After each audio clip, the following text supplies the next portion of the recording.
So when technology changes the ways we deal with time and space, a cycle of anxiety is a very common result. Right, so as a media historian, as someone who spent many years and got a PhD in media technology and society, I've studied these cycles of anxiety, and we see that now. There's a lot of hand-wringing over, will this generation be somehow diminished by their relationship with things like social media and even texting? Will we all be brought down in some way by our digital footprint? Is this going to be a disaster for us? And it's helpful to go back in time and remember, by looking at history, that the train traveling more than 30 miles an hour was something that there was tremendous anxiety about. People thought it would lead to madness and infertility. The telephone also was an invention that people were incredibly concerned about. They specifically, there were many articles about this, but there were many people who were concerned that the telephone would destroy family life. The telephone would destroy our domestic harmony, right? The quiet that we enjoyed in the evenings at home. And for many of us now, the telephone is essential to family life. It's how we maintain our relationships with our family, right? So we have to think about always these cycles of anxiety about technology in context. That said, this is transforming our relationship with space and time, right? And I work a lot with families and kids, and let me tell you, an 11-year-old with a smartphone is in a really different scenario than we were in as 11-year-olds. And that is changing the culture. We have seen our own relationships transform. How many of us in this room were married to someone before we all had smartphones and even cell phones for many of us? I know I was married to my husband before we had cell phones. Then we got cell phones. Then we got smartphones, and I think about what our expectations for communication have been, what they were at the beginning, right? That was also before a kid, right? So that also changes things, and how they have transformed over time because of what we media scholars like to call the affordances of technology, right? Because the technology allows for certain kinds of communication, it actually changes what we expect. Many of us have experienced this with our clients as well. So we'll talk about how this affects us in the workplace and in our personal lives. One of the biggest changes that changes the very contour of how we live our lives, how we plan our days, is mobility. The fact that we're walking around with all of this content in our pockets, and the fact that we know we can be accessible whether or not we're in our office at our desk, for example. The idea that this cafe, for some of us, could be where we do some of our work for the day, right? We could stop at Starbucks and check our email. We could be checking our email on the metro on our way downtown to work. And how does that affect our experience of commuting? How does that affect our experience of sitting next to someone? Are we then less likely to ever make a friend on the train, right? A commuting buddy. I grew up riding the Metro North in New York from Connecticut to New York City. And some of those experiences were very social. You would hear people sort of talking about the day. And I was recently working in New Canaan in New York, and I took the train out to Connecticut, and nobody was talking.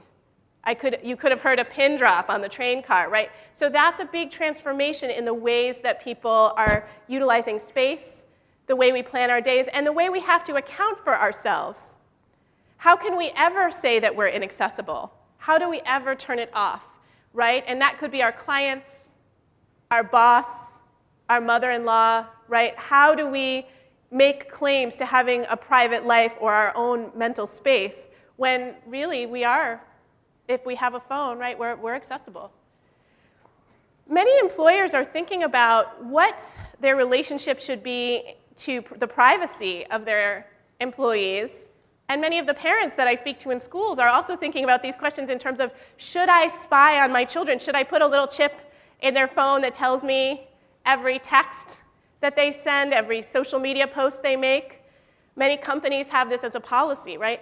And here's my question. As human beings who are working together and as people who are in this new world of connected life together, what are we looking for, right? If we are going to look at what our employees are sending, right? Or if you have children, if you are going to put something on their phone, a little monitor, phone sheriff is one of them, right? There's a little picture on the advertisement with a sheriff with a badge. What are you looking for? Are you looking for someone saying something negative about the company? Are you looking to find out what's going on in someone's personal life?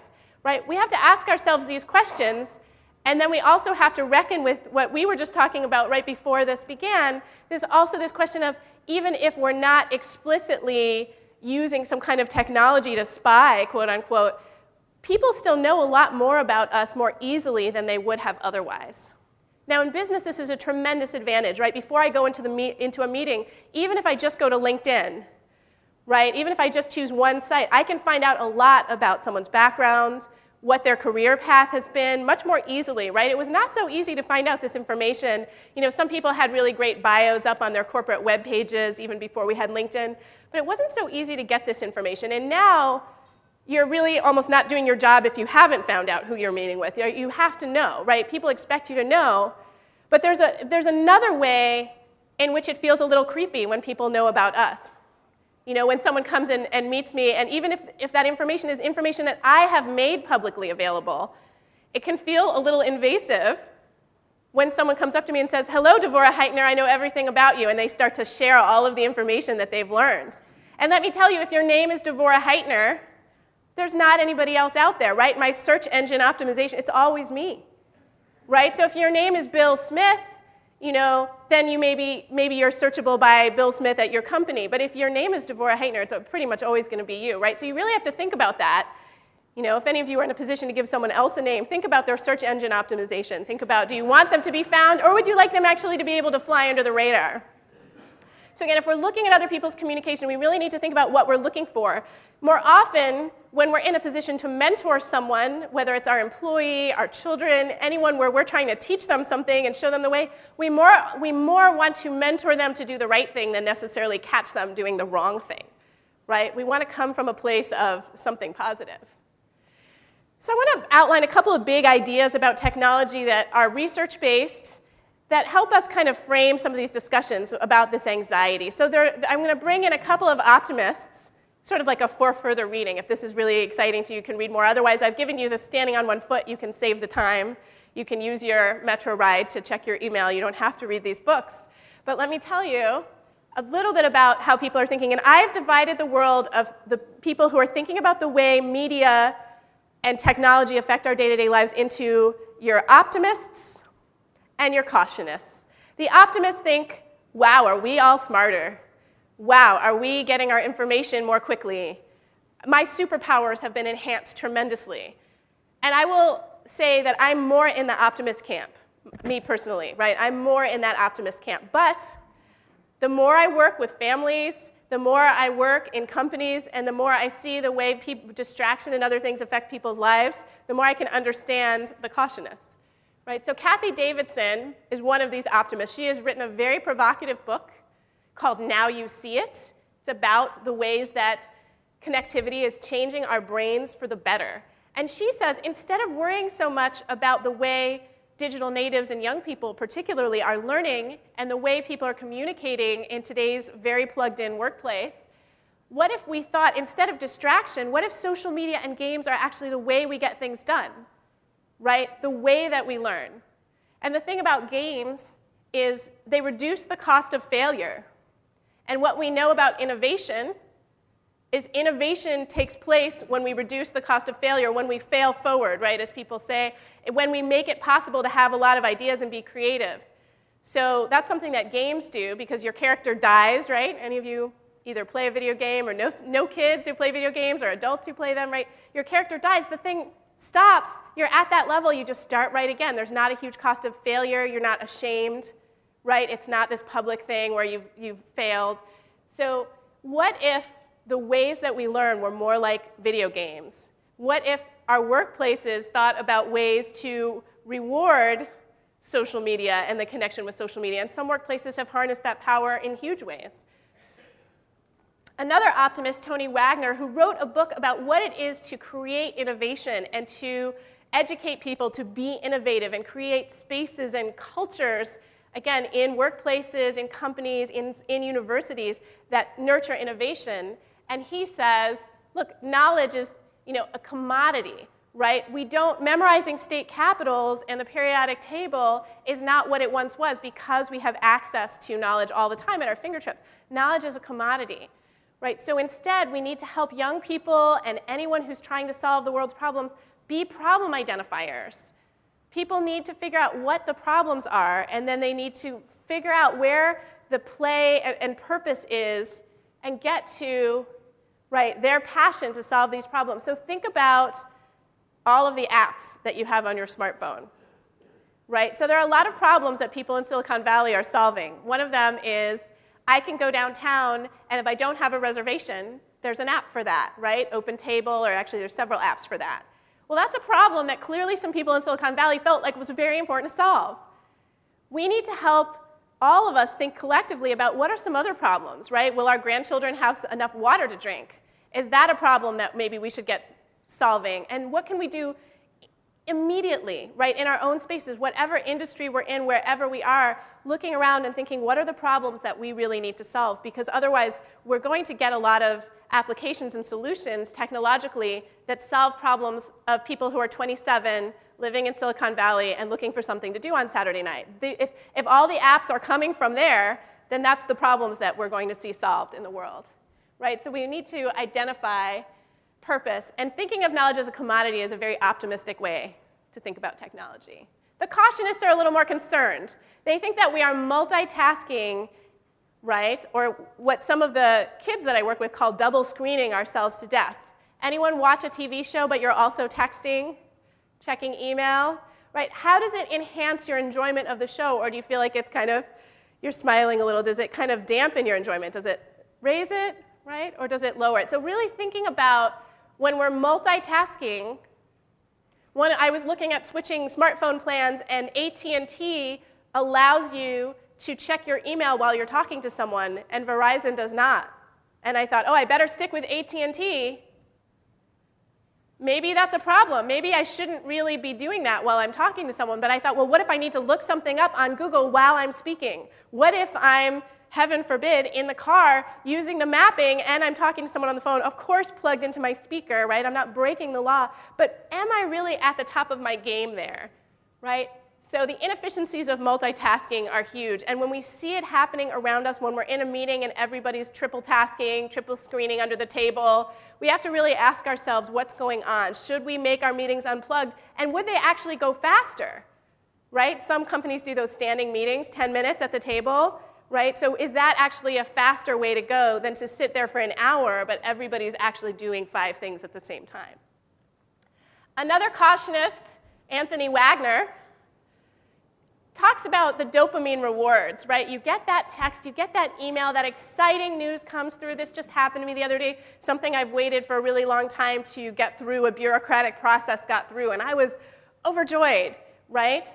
But I actually got that information at a bad time. I was practicing for something else I needed to do, and it was more distracting, right? It was more distracting than it was worth. So we all need to look at this question of our dopamine rewards and balance that out, right? Balance that out with what benefit we're actually getting. All of the productivity experts say we check our email too often.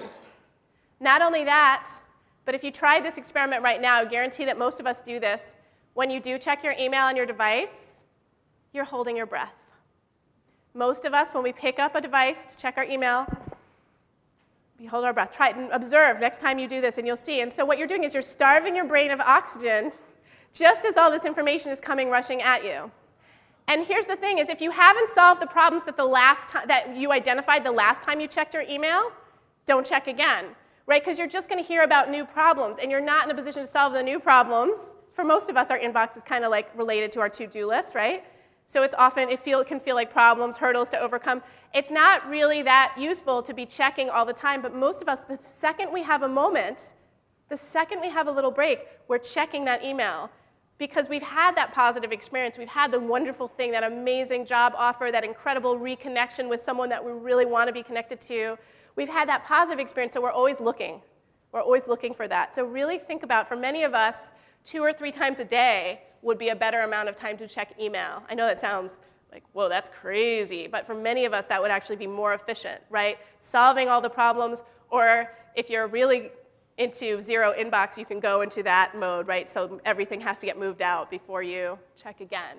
So really pay attention to what those reward cycles are. It's super interesting to see and see if you do hold your breath.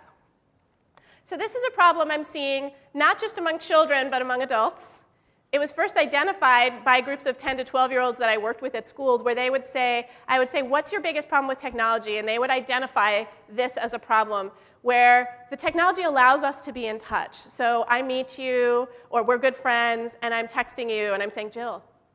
And for some reason, you're in a meeting, or you're having breakfast with a family member, or you're sleeping, and you don't respond because you're a human being. And even though our technology allows us to be in touch 24/7, the technology is always there, the possibility for connection is always there. Sometimes you're in a meeting. Sometimes you're asleep, right? So that means that I need to control myself. I don't want to be the one who's sending these emails or these texts, right? Olivia, Olivia, Olivia. But this is what kids do, and it's what adults are actually starting to do as well, because it's so hard for us to wrap our mind around the idea that even though the technology allows for constant contact, human life does not allow for constant contact with everyone, right? So that's a very important thing for us to remember. The kids that I worked with designed an app for that actually would, it's a prototype, so it's not available, unfortunately, where you could lock phones from sending texts more than a certain number of times without a response within a certain window. In other words, I couldn't keep texting you, David, David, David. At a certain point, I'd have to stop because my phone would actually lock me from continuing, right? So how many of us would like to buy this app for someone we know, right? There's definitely someone in our lives who needs this app. Maybe it's not us, but someone needs this app.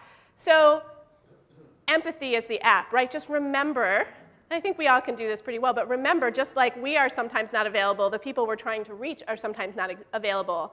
For many of us, it's about educating people on our team about this factor, this human factor. It's about educating our clients.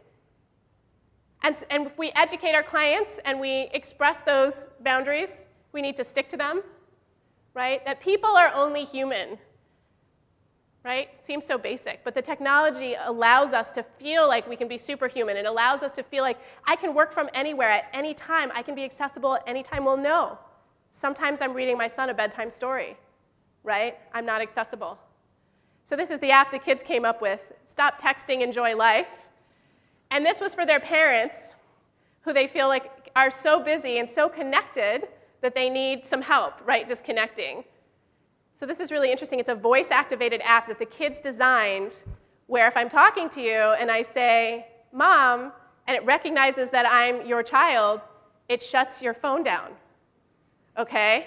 Seems kind of evil, but the kids had so much empathy for their parents and the fact that their parents do have important conversations with people in their lives, with their employers, with their employees, with their patients, with their clients, with other family members, that they gave it a time window. So they said, well, there would be a default time of 3 minutes or 5 minutes, or if the parent actually says, I need 5 more minutes, it would actually time them. Right? So the kids have had the timers on them long enough, they want to turn them back on the adults in their lives. So this is very interesting. This gave me a lot of insight into how the kids see adults using technology. We want to remember, all of us in our social media, remember who we're actually sharing with. If we're on Twitter for work, for example, we want to remember who are we sharing with in that space, right? If we're on our own Facebook or our own Tumblr, we want to remember who our public is. A lot of us forget who our public is. We think of a small number of people that are really responsive to us in these social spaces and kind of forget about the rest of the people who are maybe lurking there. How many of us are using some social media? Just to get a sense of the room. Okay, so Facebook, how many are on Facebook? Okay, so quite a number. And Facebook has really been co-opted by us grown-ups, right? The kids don't think it's cool anymore. They're not even really there. It's really about grown-ups, right? My 84-year-old mother-in-law all over Facebook. Right? My 15-year-old niece, Instagram, other things, right? So really big sea change away from Facebook among the kids. So we just need to remember who our public is, and it's okay to shut it down if it's not working for us, if it's ever making you feel bad, if it's bumming you out, it's disappointing you. We don't need to do it. The thing about mobility is that because we're all alone sometimes when we're sharing, like we're all alone on our smartphone, maybe in our bed or someplace cozy or in the privacy of our own home, it's really easy, it's a big disconnect mentally between the public of what we're sharing and the sort of private of where we are when we share. So it's something to really think about. And some of us would do very well to create a family space where we're sharing in a more intimate group, because a wider range of people might not want to see grandchildren pictures, might not want to see other things. And so we may want to create actually a more bounded space. The flip side is if we do social media, we should do it, right? So if you have a LinkedIn page, put your picture on it. Don't be a ghost, right? Really show up to these spaces. It's better to do one social media really well and get enjoyment from it, get networking from it, and do it, than have 5 accounts that you're not really checking, not really using, because it's nice to have control over what's out there, right? It's nice to have some control over that. So we don't want to be a ghost in that space. And when you bring someone onto your team, your newest hire, you're fresh out of college, someone who maybe, I hear this happens still, but they put their resume in a box, right, and got recruited maybe, right? And they're kind of shiny and new, and they're looking at you like, what do I do here? Those people really need a lot of mentorship to get into the culture of being in a new space. The flip side is they may bring with them some real great knowledge of all of this stuff. They may have some really good technology hacks for making the work quicker. They may have some good ideas about using social media strategically, for example, again, to research potential clients or other kinds of relationships. So we want to harness that power, but we also want to cultivate them and make sure that they understand what our expectations are. I was always really shocked as a college professor. I was a college professor for 7 years in a communication department. I was always really shocked to get emails addressed to hey. Not dear Dr. Heitner, not even hello, no salutation, just hey. I didn't go on the first day and I'm not in your class. Could you let me in? No signature, from like blueeyes@yahoo.com or something. I mean, really basic stuff. So we might think, and hopefully anyone who is coming in into your companies and into your teams is already better off than that. They're not addressing people as hey, right? Hopefully, because that's probably they wouldn't have passed your first hurdle if they were. But whatever you need to do, it may be more explicit than what you think you need to do, right? It may be a little more explicit to put out there what they need. And it also, we can't assume just because someone's young that they are awesome at social media, or the converse. I have met amazing publicists and PR folks in their 60s who are way better on Twitter than I am or any 17-year-old is and are using it much more thoughtfully. So we don't want to assume that this competence is inversely related to age ever. What we do want to do is if we are hoping that someone has this competence, just ask them, right? Ask them what they know, test out that theory, right? Find out what they know. So we want to appreciate their prowess. We also don't want to steal people's powers, right? We don't want to steal their powers by eating their brains, if anyone familiar with this show. We do want to unplug people sometimes, and that can make people really edgy, right? All the cautionists and even the optimists suggest that by unplugging some of the time, we're giving our brain something different cognitively than what we're used to. If we're used to getting email every 10 minutes and getting texts all the time, we're used to absorbing that information in the flow of our day, then unplugging for a retreat or unplugging for certain kinds of meetings is really helpful, especially if we're trying to make some changes or really connect with people.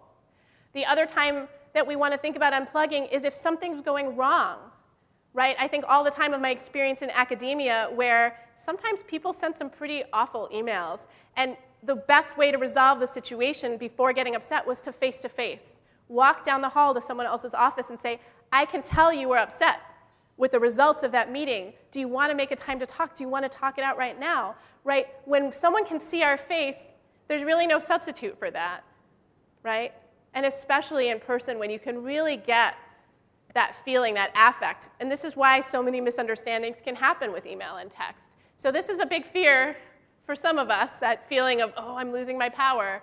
But sometimes it's exactly what we need to do. And we need to find productive ways to deal with failure. So if we have had a miscommunication and something's gone wrong, right, we need to really be explicit about that. We need to be explicit, okay, that communication didn't work, right? Or that communication really offended a lot of people, or people are really upset, and find ways to really put that on the table explicitly by giving honest feedback, even if it feels difficult to do. And again, that could be whether it's someone new on your team and they're not quite getting, okay, you need to respond to voicemail. We still use voicemail. You need to pick up your phone and listen to the whole thing all the way to the end, or I need you to read my emails all the way to the end, right? Or something a little more personal where it just feels like the tone is off, helping people be clear about that. Boundaries are great. Boundaries are really important, and especially when you're dealing with sort of needy clients or people who just can't stop communicating, helping them understand when you can and can't communicate is really great. If you've never had that explicit discussion, but you've had misunderstandings, just saying, okay, between 8 and 9 is my family time, right? I'm not going to be checking texts at that time, right? Can be really great, can really set a relationship up for success, and it can also give you that mental space to really be comfortable when you're plugged in and when you're unplugged. Another boundary to think about is beware of overshare, right?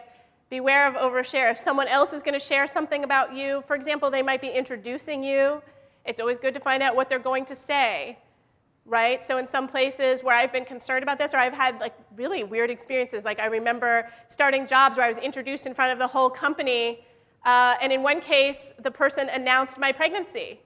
So I just quietly negotiated the situation behind, very quietly addressed the fact that I would be taking a leave. I hadn't told my whole extended family yet, though, right? I had just told this one guy, he was the chair of my department because it was going to be an issue for him. No one else knew. I didn't think I needed to tell him that that's not what he should say when he introduced me in front of the whole faculty the next week, 200 people, not where did I get my PhD, not where the press that was publishing my first book. No, Devorah will be having a baby in the spring. Okay, that's not what I wanted. I should have been explicit, but I didn't know that he would think that was public information. So again, sometimes we need to be clear with people what's private and what's public. And I believe, and I've seen this, social media has really blurred those lines. Whose news is it to share? That's another big one. Sometimes it's great news, but it's still not yours to share. So we always need to be really thoughtful about asking people, is this public yet? Is this something I can share? When are you planning to share it so I know? Right? So think about times you've been invited to do something or you're nominated for an award. You may want to go share that with the world. Make sure it's public information. It may not be. Right? So here's someone who's shared some personal information, but they're doing it in also a very clever way. So if we are going to overshare, we may want to do it in a way that's interesting to people as opposed to just kind of blurting it out there, right? It's an interesting way to share.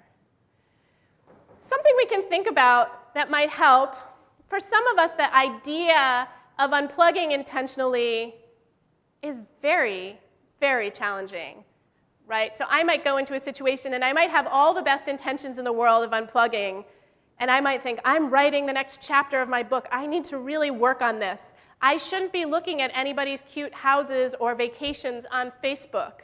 I shouldn't be following the election right now on Twitter. I should instead be very focused on my work, right? Well, for many of us, the very site of productivity, our laptop, is the exact site of distraction. It is the exact same place. So what do you do when the site of productivity is the exact location of distraction?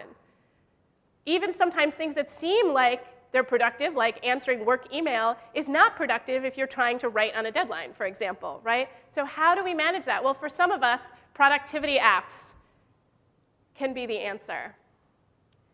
For me, the apps, the spaces that I need to block are surprising, right? It's not just Facebook. Facebook's actually not that attractive to me when I'm procrastinating. For me, it's Zillow. Did my house come back? No. I'll check again next week. Guess what? Real estate is not moving that fast. Weekly checking to see if my house came back and to see the Zestimate is not going to help me. It's just going to make me feel sad, right? It's going to make me feel constricted. It's not going to help me finish this writing project. It's not really helping anything. And looking at other houses in places I'm not going to move is also not helpful, right? So if I block that app for a certain amount of time with Antisocial or Freedom, or Leech Block, which is a great name for an app, right? Leech Block stops the time from leaching out of your laptop. These are amazing, really simple life hacks that we can use. And the fact that people invented them suggests that we're not alone in getting distracted, right? The fact that someone has created these apps suggests that it's not just me that sits down to write at the computer and finds myself wanting to instead, check Twitter just one more time. So really look at productivity apps as a possibility for you, for your team, and think, would this help me? Would this help me get things done? There are also writing apps that cover your whole screen so that you, and turn off your notifications, right? There are a couple of writing apps. There's one called Zen, writing space, I think, and it creates this really blank screen for you, and you're writing, and somehow it's a little different than writing with all those other icons around, right? So thinking about distraction, and then also thinking about opportunity, right? So if you could make a list on a piece of paper, what are the wonderful things that have accrued in your life with social media, for example? What are the ways that you're more free to perhaps have a family and travel with work because of smartphones? Who are the people in your life that you're more connected to because you can be connected long distance? Maybe you have people either who you work with or in your family internationally, and you can Google Hangout, you can Skype with them, right? So what are all those advantages? And then think, what are the disadvantages? What are the ways that being able to be accessible all the time is a drag on my family life or is a drag on my work life? And then what are some small changes you can make to the design of your life and the way you're using technology, right? Most of us don't need to do something as extreme as throw our smartphone in the river, right? And don't jump in after it, that's for sure. But what do we do? What can we do that's just a small change? For some of us, not checking our email one of the times a day. Like if you look at the 90 times a day you probably check your email, think of one time that you could not be checking it, and you could be taking a few deep breaths, doing something else, reading, right? And think how that would change the whole structure of your day. So trying these unplugged experiments, because remember, the kids are telling us, stop texting and enjoy life. So thank you so much. I'm Devorah from Raising Digital Natives. I'd be happy to take questions if this is that kind of audience, or I'd be happy to let everyone get a coffee before the next thing. I don't know. Yes? I have a couple questions. When you have a new hire, and they have, especially a young person, they have all sorts of stuff around social media they've already created, what's your advice to companies about this new person's now going to be representing my company, but on Facebook they have that picture where they've drawn the crown on themselves, and people are going to be searching for them. You know, if they came to work here at Altair Advisors, I would want to make sure that they represented the company in a certain way. So what's your advice to people on that? I think it's very, very realistic and good to tell people what you know in terms of, like, I was able to see this. I know people who haven't gotten jobs, and it's always risky to tell someone when they haven't gotten a job why, as we all know, right? It's most of us are very loath to do that. But it's actually, if you are open to doing that and you're not afraid of being sued, it's a hugely generous act, especially if it's a young person and they've screwed up on social media and they didn't know that those pictures were a problem, right? So say you brought them in and maybe it wasn't something so scandalous that you didn't hire them, but still something that undermines the seriousness of the undertaking. I think it's fine to say you need to lock down your privacy settings, but you should also think about a profile picture, because even with privacy settings on, the one thing that will usually get through those is that main profile picture. So really think about a grown-up profile picture, right? Think about what you could do. And for many of us, once we start to have a professional life, we have a headshot taken. It should probably be that same picture on all of our social media, and that may feel a little too buttoned up for some of those folks, but it's better, if you wouldn't put it on LinkedIn, it shouldn't really be on Facebook at a certain stage of your career, right? And your friends should understand. Presumably, they want you to be successful. They're all looking to be successful as well. So privacy settings, and then also being smart even about also who you friend. Again, if you have a wonderful client experience, that doesn't necessarily mean that becomes your Facebook friend. That could be a LinkedIn connection. So really thinking about who do we connect with in these different spaces, and always assume that things are a little more public than you wish that they were, right? So, yeah. Yeah? What do you think is the next technology leap? If I had that answer, I would be in Silicon Valley right now getting paid to consult on that. But I do think many of us are looking at these unplugging apps, and that suggests a little bit of a sort of a gentle pushback. I don't think we're going to throw away all this connectivity because it's too amazing and too helpful. But I think many people are looking for ways to find the boundaries. And so I think something that does that for us may become popular. So, yeah. Do you have an opinion about some of the new things I've been seeing, like Google Inbox, Mm-hmm. which is trying to sort of solve some of these issues by using algorithms to tell us which are the priority things and which are not? What do you think about that? I think we never want anyone or an algorithm to tell us what's a priority. Many of us feel already resentful when Facebook curates our friends and our news feed And my Ellie Pariser, who graduated from the same college that I did, who's one of the sort of shining stars from Simon's Rock, wrote this wonderful book called The Filter Bubble. We should all look at the filter bubble, right? What that means is one of us is retired and likes to go on fancy vacations, and one of us is a political activist. The political activist looks up Egypt and learns about Arab Spring. The other one looks up Egypt and immediately gets presented with, here's a tour of the pyramids, right? So Google knows you. It knows what it thinks it knows what you're looking for, but I think we should all be resisting that a lot, right? Whether it's trying to sell us the next thing on Netflix, whether it's trying to tell us heaven forbid, what our next task should be and how to prioritize that. I reserve the right to prioritize my tasks. So, yeah. What do you think about the apps or the filters that give you the illusion of privacy? Like, I know on an iPad, the default when you open up the Safari browser is you're privately looking at whatever you're looking at. Do you buy it? I mean, I guess that's... Yeah. I don't really, because there are always ways. There are always ways, whether it's a keystroke application, there's some way to find out where you've been on the internet. And that's in some ways reassuring, maybe, for some of us who are raising little guys, but in other ways, it's disconcerting, right? That someone knows either. I mean, I could tell that my sister was looking at my website. Now, I haven't told her this, because she lives in a small town in upstate New York. Right? Tiny town where I've never spoken, never done any business. And so when I saw that someone there was looking at my website, and yes, you can see that on Google Analytics, right? I knew my sister was looking at my website. That was just really interesting information. I wouldn't call her up and be like, hey, Sarah, I see you're looking at my website. But it's an interesting thing. Just like when someone sends you a newsletter, they can see if you've opened it, right? So I sent my newsletter out the other day. I could see exactly who read it, what they clicked on, all of that. So assume that people know a lot about your behavior, and even more so if they have an economic imperative. I mean, if I know this and I don't really have a strong economic imperative to know in a given moment who's looking at something, think about Amazon.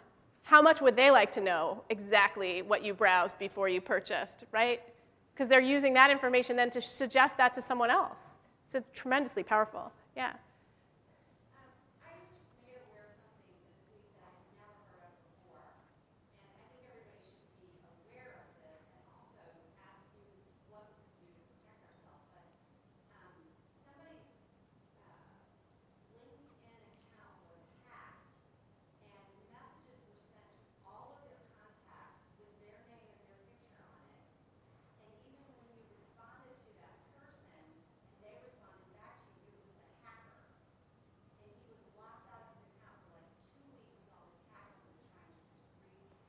Yeah.